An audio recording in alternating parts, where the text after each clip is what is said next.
Entonces dice la palabra de Dios, recordamos, todos estos hombres estuvieron anunciando que Israel iba a ser destruida.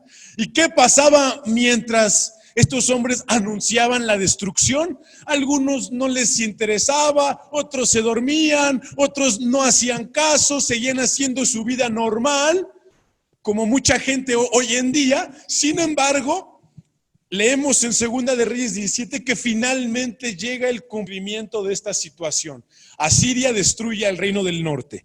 En el año 12º de Acaz, rey de Judá, comenzó a reinar Oseas, hijo de Ela, en Samaria sobre Israel, y reinó 9 años. Se hizo lo malo ante los ojos de Jehová, aunque no como los reyes de Israel, que había sido antes de él.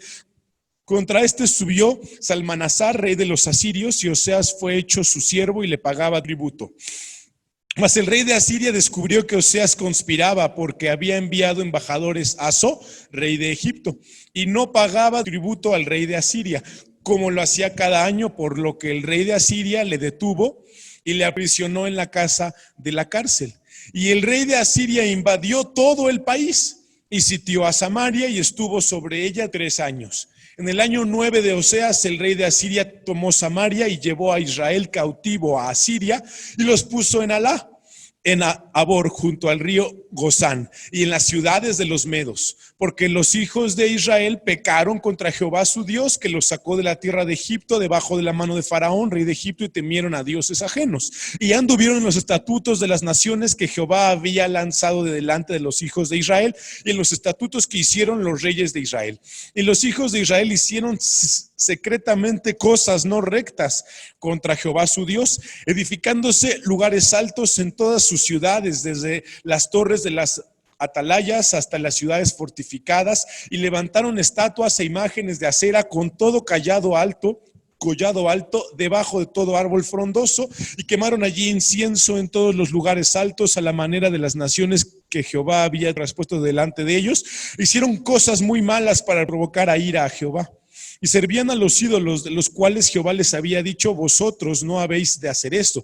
Jehová amonestó entonces a Israel y a Judá por medio de todos los profetas y de todos los videntes que ya estuvimos estudiando, diciendo: volveos de vuestros malos caminos y guardad mis mandamientos y mis ordenanzas conforme a todas las leyes que yo prescribí a vuestros padres y que os he enviado por medio de mis siervos los profetas. Mas ellos no obedecieron, antes endurecieron su cerviz como la cerviz de sus padres, los cuales no creyeron en Jehová su Dios. Desecharon sus estatutos y el pacto que él había hecho con sus padres y los testimonios que él había prescrito a ellos, y siguieron la vanidad y se hicieron vanos y fueron en pos de las naciones que estaban alrededor de ellos, de las cuales Jehová les había mandado que no hiciesen a la manera de ellos. Dejaron todos los mandamientos de Jehová su Dios y se hicieron imágenes fundidas de 2 becerros y también imágenes de acera, y adoraron a todos los ejércitos de los cielos y sirvieron a Baal. Hicieron pasar a sus hijos y a sus hijas por fuego y se dieron a adivinaciones y agüeros y se entregaron a hacer lo malo ante los ojos de Jehová, provocándole a ira. Jehová, por tanto, se airó con gran manera contra Israel y los quitó de delante de su rostro, y no quedó sino solo la tribu de Judá. Mas ni aun Judá guardó los mandamientos de Jehová su Dios, sino que anduvieron en los estatutos de Israel, los cuales habían ellos hecho.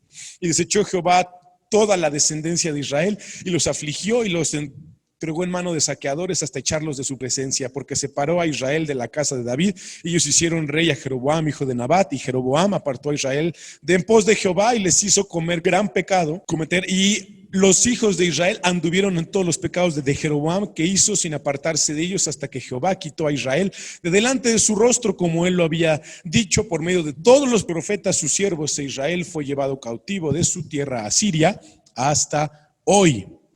Amén. Entonces estamos leyendo y ya nos acordamos más o menos. Ya leímos varios profetas que mencionan esto. Leímos a Amós, leímos a Oseas, leímos a Miqueas, leímos a Isaías. Jonás es de esta época también. Y finalmente llega el momento en el que la palabra de Dios se cumple. El rey en ese momento en Israel era Oseas. El rey en Judá era Acaz, en el que, ¿se acuerdan?, coincide con Isaías en lo que Isaías menciona y habla en el libro de Isaías, en el capítulo 7. Y finalmente llega el momento en el que la palabra de Dios se cumple para condenación de Israel. Ya no hubo más. Se mencionó, Dios mandó a una persona, a otra persona, a otra persona, y nadie hacía caso. Entonces vino el rey de Asiria y este rey cautivó a Israel, al reino del norte por completo. ¿Hasta aquí estamos claros? En el capítulo 18 miramos el reinado de Ezequías, ahí en Segunda de Reyes 18, y ahí también se menciona la caída de Samaria en el capítulo 9, en el versículo 9. En el cuarto año del rey Ezequías, que era el año séptimo de Oseas, hijo de Ela, rey de Israel, subió Salmanasar, rey de los asirios, contra Samaria y la sitió y la tomaron, y la tomaron al cabo de los 3 años, en el sexto año de Ezequías, el cual era el año noveno de Oseas, rey de Israel, fue tomada Samaria. Y el rey de Asiria llevó cautivo a Israel a Asiria y los puso en Alá, en Abor, junto al río Gozán y en las ciudades de los medos, por cuanto no habían atendido a la voz de Jehová su Dios, sino que habían quebrantado su pacto y todas las cosas que Moisés, siervo de Jehová, había mandado, no las habían escuchado ni puesto por obra. Amén. Después miramos que el siguiente rey de Asiria se llama Sennacherib, y Sennacherib quiere invadir ahora Judá, el reino del sur. Y en ese momento el rey era Ezequías. Ya leímos en Isaías que Ezequías se humilla, busca al Señor y que Dios lo libra. ¿Estamos hasta aquí muy claros? Bueno, ahora, ¿qué sigue en la historia? Todavía no es la cautividad de Babilonia, porque ahorita fue la cautividad de Asiria. Y de que toman el reino del norte y que toman el reino del sur los babilonios, no pasan 5 años, pasan a algunos reyes. Y en ese ínter y la cautividad del reino del sur en Judá, surge el profeta Nahum. Vamos a leer a Nahum en el capítulo 1. Son 3 capítulos, está muy cortito, lo podemos leer sin ningún inconveniente. ¿Ven? Nahum no se sitúa en ningún rey, o sea, no dice que él habló en el reinado de algún rey en particular. Profecía sobre Nínive. ¿Se acuerdan qué ciudad es Nínive? La capital de Asiria. Entonces, aunque los asirios sirvieron al Señor para traer un juicio sobre Israel, aunque ellos en los tiempos de Jonás se arrepienten, ayunan, Dios los perdona y entran dentro del panorama histórico de Israel, le dice el Señor a Nahum: no creas que los voy a dejar inmunes. La nación de Asiria va a ser destruida. Y Nahum nos menciona eso. Dice: profecía sobre Nínive, libro de la visión de Nahum de Elcos. Jehová es Dios celoso y vengador, Jehová es vengador y lleno de indignación. Se vengó de sus adversarios y guardó enojo para sus enemigos. Jehová es tardo para la ira y grande en poder y no tendrá por inocente al culpable. Jehová marcha en la tempestad y en el torbellino, y las nubes son el polvo de sus pies. Él amenaza al mar y lo hace cesar, y agosta todos los ríos. Basán fue destruido y el Carmelo y la flor de el Líbano fue destruida. Los montes tiemblan delante de él y los collados se derriten. La tierra se conmueve a su presencia y el mundo y todos los que en él habitan. ¿Quién permanecerá delante de su ira? ¿Y quién quedará en pie en el ardor de su enojo? Su ira se derrama como fuego y por él se hienden las peñas. Jehová es bueno, fortalece en el día de la angustia y conoce a los que en él confían. Mas con inundación impetuosa consumirá a sus adversarios y tinieblas perseguirán a sus enemigos. ¿Qué pensáis contra Jehová? Él hará consumación, no tomará venganza 2 veces de sus enemigos, aunque sean como espinos entretejidos y están empapados en su embriaguez, serán consumidos como hojarasca completamente seca. De ti salió el que imaginó mal contra Jehová, un consejero perverso, se refiere a Sennacherib. Así ha dicho Jehová: aunque reposo tengan y sean tantos, aún así serán talados y él pasará. Bástate, te ha afligido, no te afligiré ya más. Porque ahora quebraré su yugo sobre ti y romperé tus coyundas. Mas cerca de ti mandará Jehová que no quede ni memoria de tu nombre de la casa de tu Dios. Destruiré escultura y estatua de fundición. Allí pondré tu sepulcro porque fuiste vil. Amén. ¿Qué le dice el Señor Nínive? ¿Sabes qué? a ti te voy a destruir. Y no va a quedar nada, ni memoria de ti. A tu Dios, a tus estatuas, a tus imágenes las voy a destruir porque eres mi enemigo. Nahum dice que el Señor es tardo para la ira y grande en poder, pero no tendrá por inocente al culpable. Que Él marcha en la tempestad y el torbellino y las nubes son el polvo de sus pies. Luego dice la palabra más abajo que Él hará consumación y no tomará venganza 2 veces de sus enemigos, pero que sí va a traer juicio sobre sus enemigos. ¿Con eso estamos claros? Entonces, Nahum le dice, mira, Israel, vas a ser destruido por Asiria, ya ni modo, así van a ser las cosas, pero Asiria, tú también vas a ser destruido. ¿Quién destruye a Nínive? La unión de 2 culturas, los persas y los babilonios. Finalmente, el que florece antes es Babilonia. Y Babilonia es el que destruye al reino del sur. Dijimos en el versículo 15, he aquí sobre los montes los pies del que trae buenas nuevas, del que anuncia la paz. Celebra, oh Judá, tus fiestas, cumple tus votos, porque nunca más volverá a pasar por ti el malvado. Pereció del todo. Subió destruidor contra ti. Guarda la fortaleza, vigila el camino, cíñete los lomos, refuerza mucho tu poder, porque Jehová restaurará la gloria de Jacob como la gloria de Israel, porque saqueadores lo saquearon y estropearon sus mugrones. El escudo de sus valientes estará enrojecido, los varones de su ejército vestidos de grano, el carro como fuego de antorchas. El día que se preparare temblarán las hayas. Los carros se precipitarán a las plazas, con estruendo rodarán por las calles. Su aspecto será como antorchas encendidas. Correrán como relámpagos. Se acordará él de sus valientes. Se atropellará en su marcha.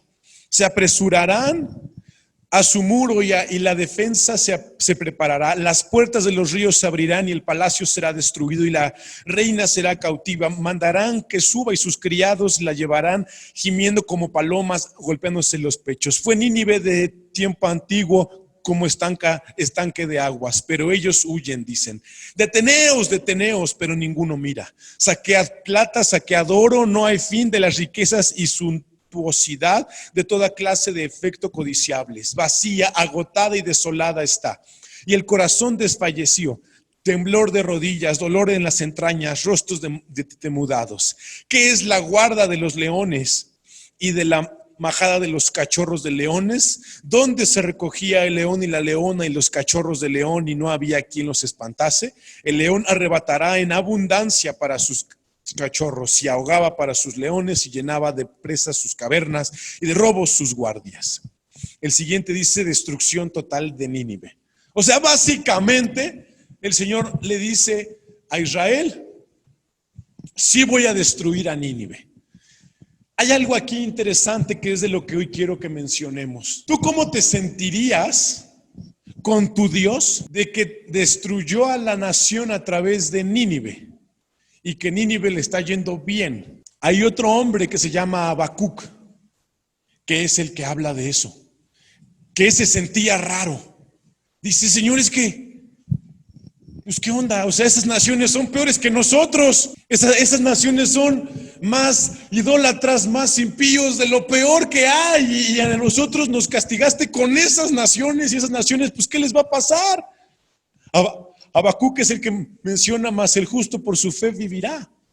Habacuc es el siguiente libro en términos históricos. Ahorita lo vamos a mencionar un poco.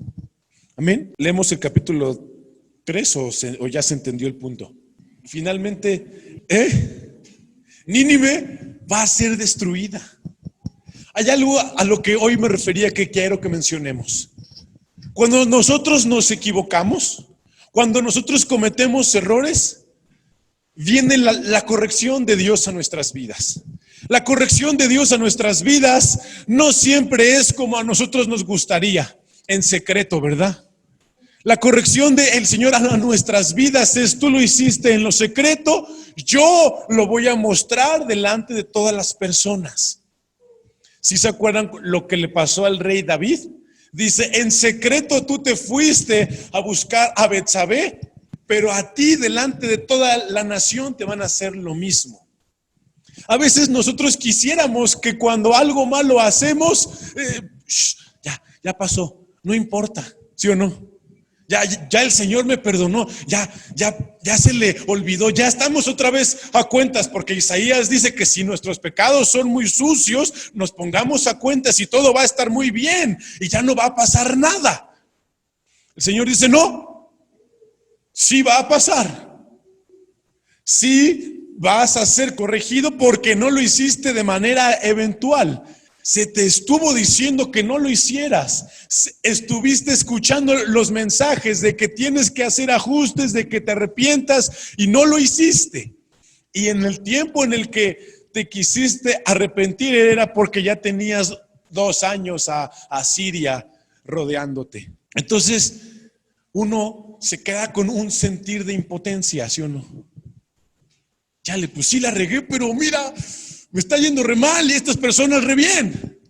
Pero ¿qué es lo que le dice el Señor a Nahum? Mía es la venganza. No le dice textualmente mía es la venganza, ¿sí o no? Pero le dice, ¿sabes qué? No te apures. Yo sé que los de Asiria se pasaron de listos, yo sé que te humillaron, yo sé que te saquearon, que destruyeron tus casas y que te robaron, pero yo me voy a encargar luego de ellos. Cuando nosotros nos equivocamos, Dios sí trae una corrección a nuestras vidas. Y esa corrección a veces es por la gente que nos cae peor. Esa corrección a veces es por las personas que son nuestros enemigos, que Dios utiliza para hacernos ver nuestra falla, hacernos ver nuestro error. Y somos humillados, porque el que se humilla será enaltecido. Y somos humillados porque el error que cometimos amerita eso, porque de otra manera te arrepentirías. Es el ejemplo de Israel. El Señor, aunque les mandó a muchos hombres a que les anunciaran que se arrepintieron, no se arrepentían, ¿cierto? Hasta que el pecado fue evidente y se humillaron delante de Dios, las cosas cambiaron. ¿Sí me doy a entender con esto? A veces tú y yo queremos que no pase nada, pero tiene que pasar por la dureza de nuestros corazones. Porque aunque estamos aquí dando una cara, una apariencia de que somos, bueno, ya con el de pues no se ve tanto, ¿no? Pero aunque damos una apariencia de que somos gente muy buena onda y que estamos muy bien, Dios conoce que nos ha estado advirtiendo que hagamos ajustes y no los hacemos. Y porque no los hacemos, dice, ¿sabes qué? Vas a ser destruido y vas a ser humillado porque de otra manera no vas a reaccionar. A veces, mi hermano, la humillación es un acto de misericordia para nosotros, porque de otra manera no reaccionamos, porque de otra manera Israel no hubiera cambiado su corazón. ¿A cuántos hombres escuchó de Dios? ¿A Amós? ¿A Oseas? ¿A Miqueas? ¿A Isaías? ¿Y qué pasó? Jonás fue a Siria y Asiria se arrepintió. Solamente recibió a un hombre a Siria, ¿sí o no? A Jonás. 40 días estuvo Jonás en Asiria, en Nínive, pues, diciendo de aquí a 40 días el Señor va a destruir la ciudad. ¿Y qué pasó a los 41 días? Él se quedó sentado y enojado ahí, ¿sí o no? No vas a destruir la ciudad, ya pasaron 40 días, Señor, ya sabía que ibas a tener misericordia de ellos. Ese Dios que tuvo misericordia de los asirios, ¿acaso no iba a tener misericordia de Israel si Israel se arrepentía? Pero Israel escuchó a Amós, escuchó a Oseas, escuchó a Miqueas, escuchó a Isaías y de todos modos no se arrepintió. A veces tú y yo hemos escuchado ya muchos mensajes de la palabra de Dios, ido a muchos eventos, este año casi no hemos tenido, ¿sí o no? Pero ya hemos ido a muchas conferencias, escuchado muchos mensajes y ¿sabes qué? No pasa nada en nuestras vidas. Y la historia de Israel nos tiene que servir para darnos cuenta de que el día va a llegarnos y no va a ser algo simple. Y en medio de esa angustia vas a poderte enojar en contra de Dios. O vas a poder arrepentirte y humillarte delante de Él. Vamos a leer Habacuc, es la hoja que sigue.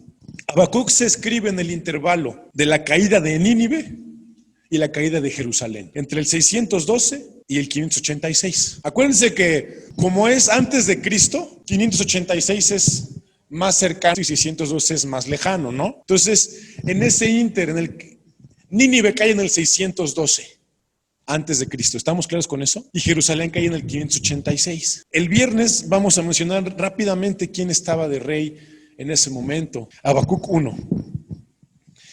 Dice en el título, Habacuc se queja de injusticia. La profecía que vio el profeta Habacuc. ¿Hasta cuándo, oh Jehová? Clamaré y no oirás. Y daré voces a ti a causa de la violencia y no salvarás.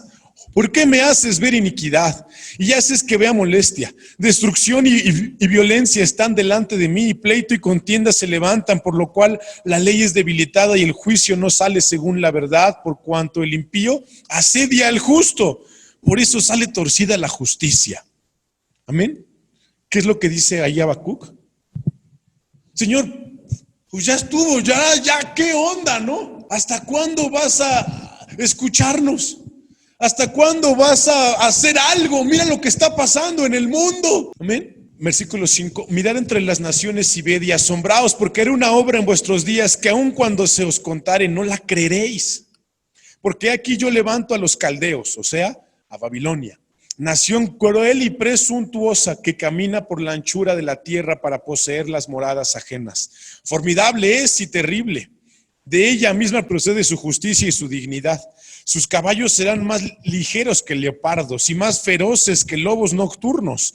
Y sus jinetes se multiplicarán. Vendrán de lejos sus jinetes y volarán como águilas que se apresuran a devorar. Toda ella vendrá a la presa, el terror va delante de ella y recogerá cautivos como arena. Escarnecerá a los reyes y de los príncipes hará burla. Se reirá de toda fortaleza y levantará terraplén y la tomará. Luego pasará como el huracán y ofenderá atribuyendo su fuerza a su Dios. ¿Se acuerdan de Nabucodonosor y cómo era de loco? Y Habacuc lo menciona antes. O sea, Habacuc estaba sacado de onda porque decía, Señor, es que, ¿por qué me haces ver que todavía Israel va a Judá? Le va a ir peor, porque vienen los caldeos y esos cuates son los peores, dice. Esos son peores que los asirios. Esos son peores que nosotros y que todas las naciones hasta ahorita. Son unos idólatras. La palabra de Dios dice que Babilonia sí era lo peor. ¿Has leído Apocalipsis? ¿Y cómo le dicen Apocalipsis? La gran ramera, ¿sí o no? A Babilonia le dice, no, estos sí se pasan de roscas. Entonces, imagínate Habacuc viendo que Dios iba a traer en contra de Judá los de Babilonia y dice, Señor, ¿hasta cuándo vamos a vivir en esta injusticia en la que los malvados, en la que la gente injusta y pecadora gobierna y domina? Dice, este rey va a humillar a los otros reyes.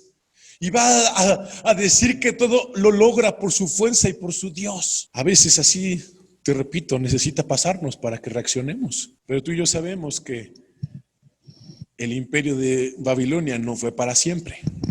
Protesta de Habacuc. ¿No eres tú desde el principio, oh Jehová, Dios mío, santo mío? No moriremos, oh Jehová, para juicio lo pusiste y tú, oh roca, lo fundaste para castigar.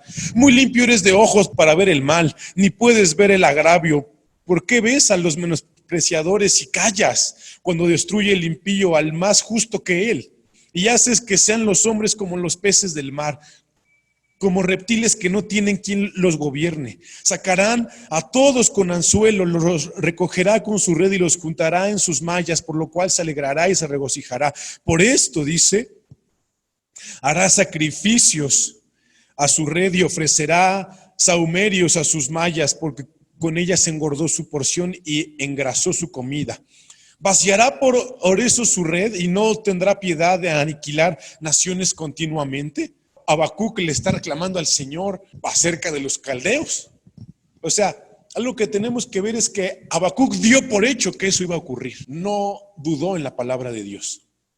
Pero como supo que eso iba a ocurrir, se molesta, ¿sí o no? Dice, Señor, pero dice que si no va a hacer nada. Estás viendo castigar a tus hijos por gente más impía y no vas a hacer nada. Y el Señor le contesta, Sobre mi guarda estaré y sobre la fortaleza afirmaré el pie y velaré para ver lo que se me dirá y qué he de responder tocante a mi queja. Y Jehová me respondió y dijo: escribe la visión y declárala en tablas para que corra el que leyere en ella. Aunque la visión tardara aún por un tiempo, más se apresura hacia el fin y no mentirá. Aunque tardare, espéralo, porque sin duda vendrá. No tardará. He aquí que aquel cuya alma no es recta se enorgullece, mas el justo por su fe vivirá. Y también el que es dado al vino es traicionero, hombre soberbio, que no permanecerá. Ensanchó como el Seol su alma y es como la muerte que no se saciará. Antes reunió para sí todas las gentes y juntó para sí todos los pueblos. Amén. Dice, el alma que no es recta se enorgullece, pero el justo por su fe vivirá. Luego dice, el borracho es un hombre traicionero y soberbio, y no va a permanecer él tampoco. Luego empieza a decir los ayes contra los injustos. Pero la respuesta que le da el Señor a Habacuc es contundente, ¿sí o no?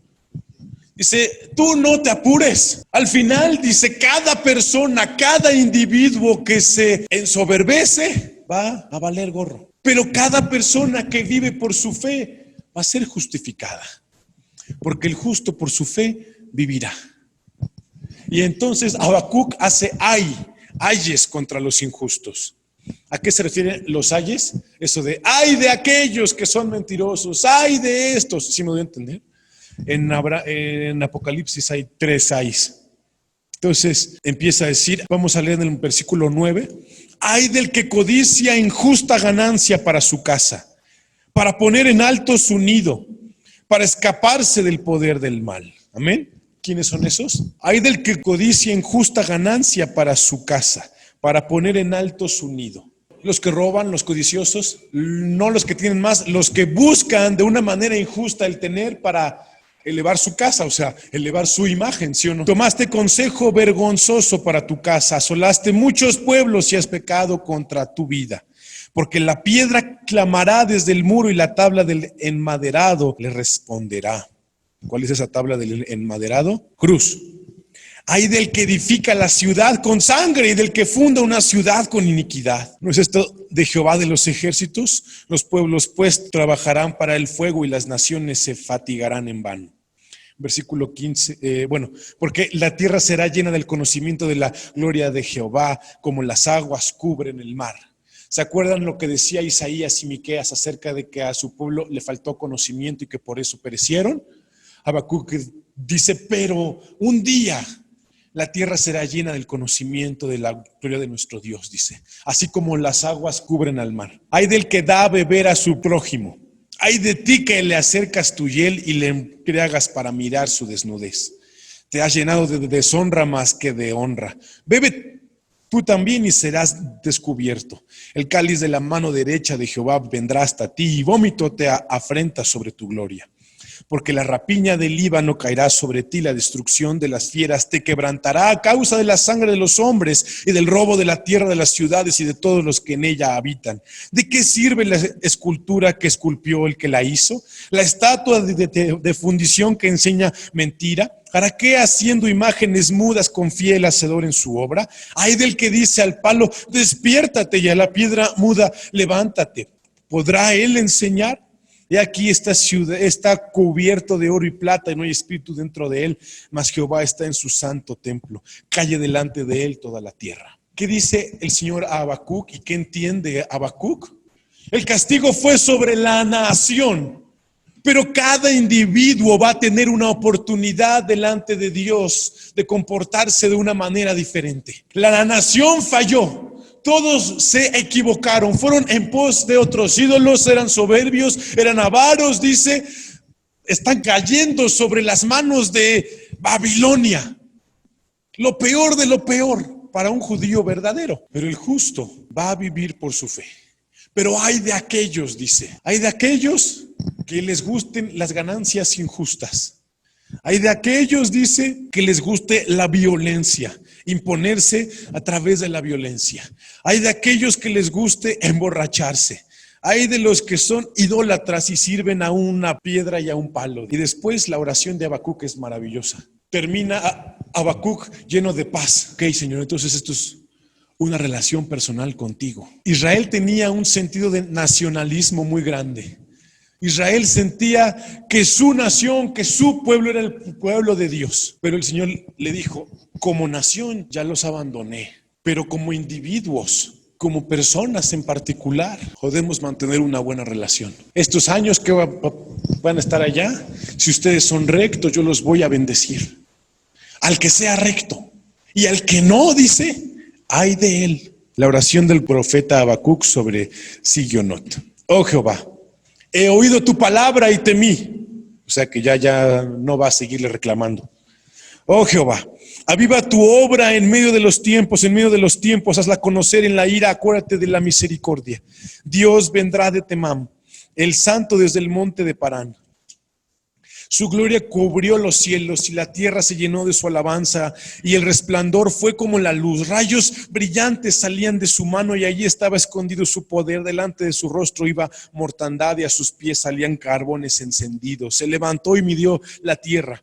Miró, hizo temblar las gentes, los montes antiguos fueron desmenuzados, los collados antiguos se humillaron, sus caminos son eternos. He visto las tiendas de Cusán en aflicción, las tiendas de la tierra de Madián temblaron. Te airaste, oh Jehová, contra los ríos te airaste. Fue tu ira contra el mar cuando montaste en tus caballos y en tus carros de victoria. Se descubrió eternamente tu arco, los juramentos de las tribus fueron palabra segura.